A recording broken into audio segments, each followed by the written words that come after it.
très longtemps. À l'époque où le peuple d'Israël vivait des moments difficiles, une grande famine frappa le pays. Il n'y avait presque plus rien à manger et la vie devenait très dure.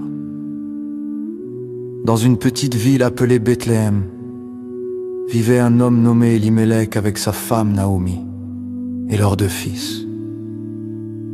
Comme ils avaient faim et qu'ils voulaient survivre, Elimelech prit une décision: quitter leur pays pour aller vivre ailleurs, dans un pays appelé Moab, où il y avait de la nourriture. Humainement, cela semblait être une bonne idée. Mais ce pays n'était pas celui que Dieu avait donné à son peuple. C'était un pays étranger, et même un pays ennemi. La famille partit donc vivre à Moab, mais quelque chose de triste arriva. Elimelech mourut, laissant Naomi seule avec ses 2 fils. Avec le temps, ses fils grandirent et se marièrent avec 2 femmes du pays de Moab. Leurs noms étaient Orpa et Ruth. Pendant environ 10 ans, ils vécurent ensemble. Mais ensuite, un autre grand malheur arriva. Les 2 fils de Naomi moururent aussi.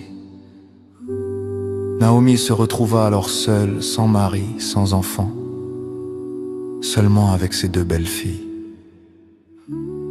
Un jour, Naomi entendit une bonne nouvelle. En Israël, la famine était terminée. Il y avait de nouveau de la nourriture. Alors elle décida de rentrer chez elle, à Bethléem. Elle dit à Orpa et à Ruth: retournez chacune dans la maison de votre mère, que Dieu soit bon avec vous, comme vous l'avez été avec moi. Elle voulait qu'elles reconstruisent leur vie, qu'elles trouvent un mari et soient heureuses. Les 3 femmes pleurèrent ensemble. Orpa et Ruth répondirent: non, nous irons avec toi vers ton peuple.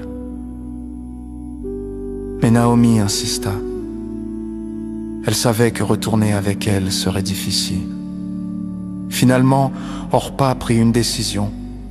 Elle embrassa Naomi et retourna dans son pays. Mais Ruth resta. Naomi lui dit: regarde, ta belle-sœur est retournée vers son peuple et vers ses dieux. Fais comme elle. Mais Ruth répondit quelque chose de très fort, quelque chose de très beau. Ne me demande pas de te quitter. Là où tu iras, j'irai. Là où tu habiteras, j'habiterai. Ton peuple sera mon peuple et ton Dieu sera mon Dieu. Là où tu mourras, je mourrai. Ruth faisait un choix très courageux. Elle quittait tout. Son pays, sa famille, sa sécurité pour suivre Naomi. Et surtout pour suivre Dieu. Même si cela semblait difficile, Ruth faisait confiance à Dieu. Et elle ne le savait pas encore, mais Dieu avait un merveilleux plan pour sa vie. Ruth et Naomi se mirent en route ensemble pour retourner à Bethléem. Le voyage était long et difficile, mais elles restaient courageuses. Quand elles arrivèrent enfin en ville, les habitants reconnurent Naomi. Ils étaient très émus de la revoir après tout ce temps. Mais Naomi leur dit: ne m'appelez plus Naomi, qui veut dire heureuse, appelez-moi Mara, qui veut dire amère, car ma vie est devenue très difficile. Naomi était triste et pensait que tout ce qui lui arrivait venait de Dieu. Maintenant, Ruth et Naomi étaient très pauvres, elles n'avaient rien pour vivre et devaient trouver de la nourriture. Alors, Ruth dit à Naomi: laisse-moi aller dans les champs pour ramasser des épis de blé. Peut-être que quelqu'un sera bon avec moi. À cette époque, après la récolte, les pauvres pouvaient passer dans les champs pour ramasser les restes oubliés. Cela s'appelait glaner. Naomi lui répondit: va, ma fille. Ruth partit donc travailler dans un champ. Mais ce n'était pas n'importe quel champ. Ce champ appartenait à un homme nommé Boaz. C'était un homme riche, important, mais aussi bon et respectueux de Dieu et sans le savoir. Ruth était dans le champ d'un parent de la famille de Naomi. Boaz arriva dans son champ et remarqua Ruth. Il demanda à ses serviteurs: « Qui est cette jeune femme ?» On lui répondit: « C'est Ruth la Moabite, elle est revenue avec Naomi. Depuis ce matin, elle travaille sans se reposer. » Boaz fut touché par son courage et sa gentillesse. Alors Boaz alla parler à Ruth et lui dit: « Écoute bien, ma fille, ne va pas travailler dans un autre champ, reste ici avec mes servantes. Si tu as soif, bois l'eau que mes serviteurs ont puisée. Et ne t'inquiète pas, personne ne te fera de mal. » Il donna même des instructions à ses ouvriers. Laissez tomber exprès un peu de blé pour elle, et ne la dérangez pas. Ruth était surprise et reconnaissante. Elle demanda à Boaz: « Pourquoi es-tu si bon avec moi, moi qui suis étrangère ?» Boaz lui répondit: « On m'a raconté tout ce que tu as fait pour Naomi. Tu as quitté ton pays et ta famille pour venir ici. Que Dieu te bénisse et te récompense. » Ce jour-là, Ruth travailla jusqu'au soir. Elle ramassa beaucoup de blé, bien plus que d'habitude. Quand elle rentra chez Naomi, celle-ci fut étonnée. « Où as-tu travaillé aujourd'hui? Que Dieu bénisse celui qui t'a aidé. » Ruth répondit: « Naomi celle-ci travaille ce tal Torres. » Naomi fut très heureuse en entendant ce nom.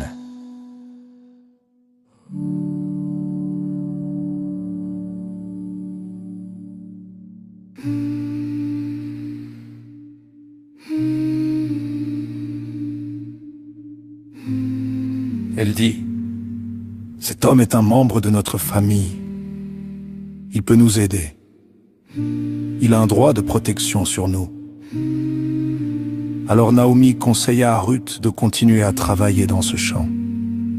Et Ruth continua de glaner dans le champ de Boaz pendant toute la saison des récoltes, tout en restant avec Naomi. Un jour, Naomi eut une idée. Elle voulait aider Ruth à avoir un avenir meilleur.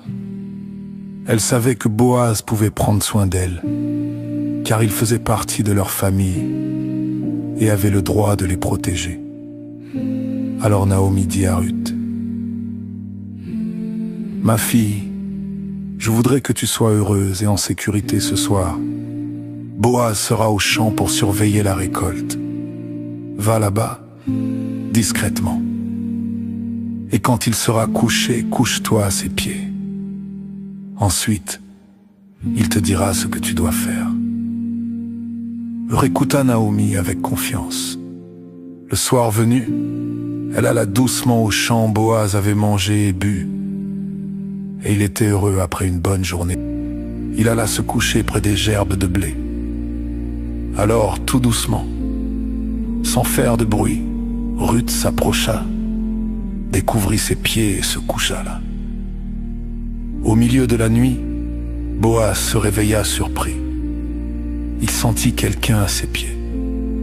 Il demanda: « Qui es-tu ? » ?»« Je suis Ruth, ta servante, et tends ta protection sur moi, car tu as le droit de prendre soin de moi. » Boaz comprit ce que Ruth demandait.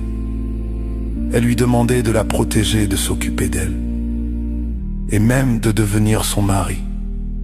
Mais Boaz répondit avec sagesse: « Sois bénie, ma fille, tu es une femme bonne et fidèle.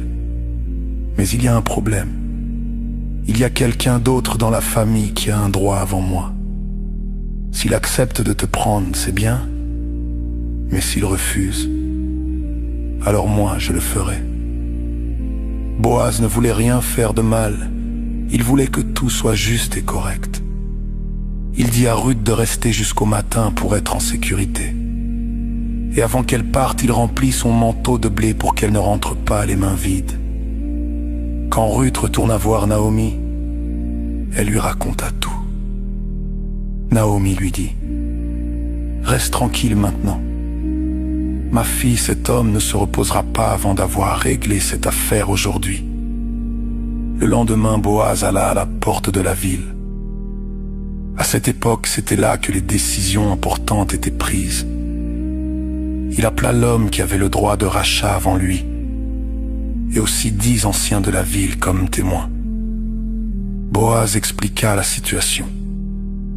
Naomi a une terre à vendre si tu veux l'acheter. Fais-le sinon, dis-le-moi, car après toi c'est moi qui ai le droit. L'homme répondit, Je vais l'acheter. mais Boaz ajouta, le jour où tu achètes cette terre, tu dois aussi prendre Ruth comme femme, pour continuer la famille de son mari. Alors l'homme changea d'avis. Il dit, Non, je ne peux pas, cela compliquerait ma propre famille. Prends le droit à ma place. alors Boaz accepta devant tout le monde. Il prit la responsabilité de la terre de Naomi et de Ruth. Et ainsi, Ruth devint sa femme. Après tout ce qui s'était passé, Boaz prit Ruth pour femme. Ils commencèrent une nouvelle vie ensemble remplie d'espoir et de bénédiction. Dieu prit soin d'eux et leur donna un fils. Ils l'appelèrent Obed-Mala. Ce petit enfant était très spécial. Pourquoi? Parce qu'il allait faire partie d'une grande histoire. Obed grandit, puis il eut un fils nommé Isaïe.